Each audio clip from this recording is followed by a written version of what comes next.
அனைவருக்கும் வணக்கம்.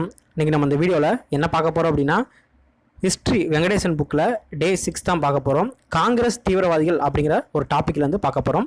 +2 history 15 days study பிளானில் டே 6க்குரிய வீடியோ லிங்க்கு கீழே டிஸ்கிரிப்ஷனில் லிங்க் கொடுத்துருக்கேன்.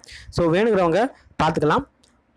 அரசியல் உரிமைகளை போராடித்தான் பெற வேண்டும் என்று கூறியவர் யார்? அரசியல் உரிமைகளை போராடித்தான் பெற வேண்டும் என்று கூறியவர் யார்? பால கங்காதர திலகர். தீவிரவாதிகளின் சகாப்திய காலம் என அழைக்கப்பட்ட காலம் என்ன?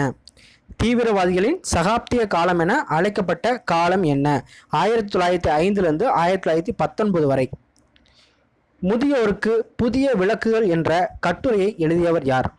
முதியோருக்கு புதிய விளக்குகள் என்ற கட்டுரையை எழுதியவர் யார்? யார் அப்படின்னா அரவிந்த் கோஷ். காங்கிரஸை மத்திய தர வகுப்பாரின் கருவி என்று வர்ணித்தவர் யார்? காங்கிரஸை மத்திய தர வகுப்பாரின் கருவி என்று வர்ணித்தவர் யார்? அரவிந்த் கோஷ். தீவிர இயக்கத்தின் தீர்க்கதரிசி என்று அரவிந்த் கோஷை வர்ணித்தவர் யார்? ஸோ தீவிர இயக்கத்தின் தீர்க்கதரிசி என்று அரவிந்த் கோஷை வர்ணித்தவர் யார்? கரண் சிங். 1908 பம்பாய் தொழிலாளர் வேலைநிறுத்தம் யார் கைது செய்யப்பட்டதை கண்டித்தது? ஸோ 1908 பம்பாய் தொழிலாளர் வேலைநிறுத்தம் யார் கைது செய்யப்பட்டதை கண்டித்தது? பால கங்காதர திலகர். அதாவது கங்காதர திலகர் வந்து கைது பண்ணியிருப்பாங்க. ஸோ அதுக்காகத்தான் இந்த பம்பாய் தொழிலாளர் வேலைநிறுத்தமே நடந்திருக்கும். சூரத் பிளவு ஏற்பட்ட ஆண்டு என்ன? ஸோ சூரத் பிளவு ஏற்பட்ட ஆண்டு என்ன அப்படின்னா 1907. அதாவது மிதவாதிகளுக்கும் தீவிரவாதிகளுக்கும் ஏற்பட்ட ஒரு பிளவு தான் இந்த சூரத் பிளவு அப்படின்னு சொல்லி சொல்லுவாங்க. 1907. சாத்வீக போராட்டம் என்ற தீர்மானம் கொண்டு வந்தவர் யார்? சாத்வீக போராட்டம் என்ற தீர்மானம் கொண்டு வந்தவர் யார்? பால கங்காதர திலகர். காங்கிரஸ் இணைவு ஏற்பட்ட ஆண்டு என்ன? ஸோ காங்கிரஸ் இணைவு ஏற்பட்ட ஆண்டு என்ன அப்படின்னு பார்த்தீங்கன்னா 1916 லக்னோ மாநாட்டில், லக்னோ காங்கிரஸ் மாநாட்டில் காங்கிரஸ் வந்து இணைஞ்சிருவாங்க. அதாவது சூரத்தில் வந்து பிளவு ஏற்படுச்சு 1907. அது வந்து திரும்ப 1916 லக்னோ மாநாட்டில் தான் இணைவாங்க. தமிழ்நாட்டில் தீவிரவாதத்திற்கு தலைமையேற்றவர்கள் யார்? ஸோ தமிழ்நாட்டில் தீவிரவாதத்திற்கு தலைமையேற்றவர்கள் யார்? வஉசியும் சுப்பிரமணிய சிவாவும். ஸோ வஉசியும் சுப்பிரமணிய சிவாவும் தீவிரவாதிகளோட தலைவராக இருந்திருக்கிறாங்க. சுதேசி கப்பல் கம்பெனியை தொடங்கியவர் யார்? ஸோ சுதேசி கப்பல் கம்பெனியை தொடங்கியவர் யார்? வஉசி. இந்திய தீவிரவாத இயக்கத்தின் தந்தை என்று அழைக்கப்பட்டவர் யார்? ஸோ இந்திய தீவிரவாத இயக்கத்தின் தந்தை என்று அழைக்கப்பட்டவர் யார்? யார் அப்படின்னா பால கங்காதர திலகர்.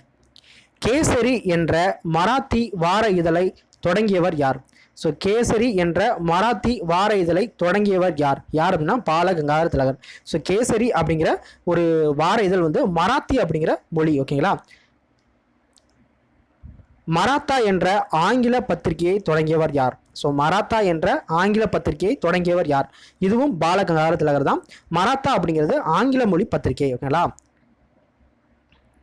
கணபதி சிவாஜி பண்டிகைகள் மூலம் விடுதலை உணர்வை தூண்டியவர் யார்? ஸோ கணபதி சிவாஜி பண்டிகைகள் மூலம் விடுதலை உணர்வை தூண்டியவர் யார்? யார் அப்படின்னு பார்த்தீங்கன்னா பால கங்காதர திலகர். மேலா இயக்கத்தை முன்னின்று நடத்தியவர்கள் யார்? ஸோ மேலா இயக்கத்தை முன்னின்று நடத்தியவர்கள் யார்? யார் அப்படின்னா நட்டு சகோதரர்கள். அதாவது பல்வந்த ராமச்சந்திர நட்டு மற்றும் ஹரி ராமச்சந்திர நட்டு, இவங்களை தான் நட்டு சகோதரர்கள் அப்படின்னு சொல்லி சொல்றாங்க. இந்த மேலா இயக்கம் அப்படின்னா என்ன அப்படின்னு பார்த்தீங்கன்னா ஒன்றுல ரகசிய கிளர்ச்சி கழகங்கள் அப்படின்னு சொல்லலாம். ஸோ ரகசிய கிளர்ச்சி கழகங்கள் அப்படின்னு சொல்லி சொல்லலாம். லோகமான்யர் என்று அழைக்கப்பட்டவர் யார்? ஸோ லோகமான்யர் என்று அழைக்கப்பட்டவர் யார்? யார் அப்படின்னா பால கங்காதர திலகர். கீதா ரகசியம் என்ற நூலை எழுதியவர் யார்? ஸோ கீதா ரகசியம் என்ற நூலை எழுதியவர் யார் அப்படின்னா பால கங்காதர திலகர். அதாவது இவருக்கு வந்து அரசு துரோக குற்றம் சுமத்தப்பட்டு இவர் வந்து பர்மாவில் உள்ள மாண்டேலே அப்படிங்கிற ஒரு சிறையில் வந்து அடைச்சிருவாங்க. ஸோ அந்த சிறையில் வச்சு இந்த கீதா ரகசியம் அப்படிங்கிற நூலை வந்து இவர் வந்து எழுதுவார். பால கங்காதர திலகர் இறந்த ஆண்டு என்ன? ஸோ பால கங்காதர திலகர் இறந்த ஆண்டு என்ன? எப்போ அப்படின்னா 1920. சுயராஜ்யம் நமது பிறப்புரிமை, அதை அடைந்தே தீருவோம் என்று கூறியவர் யார்? ஸோ சுயராஜ்யம் நமது பிறப்புரிமை, அதை அடைந்தே தீருவோம் என்று கூறியவர் யார்? யார் அப்படின்னா பால கங்காதர திலகர். ஓகேங்களா. ஸோ தீவிரவாதிகளில் இவ்வளோ ஒரு 20 பாயிண்ட்ஸ் வந்து கொடுத்துருக்கேன். ஓகேங்களா. தேங்க்யூ.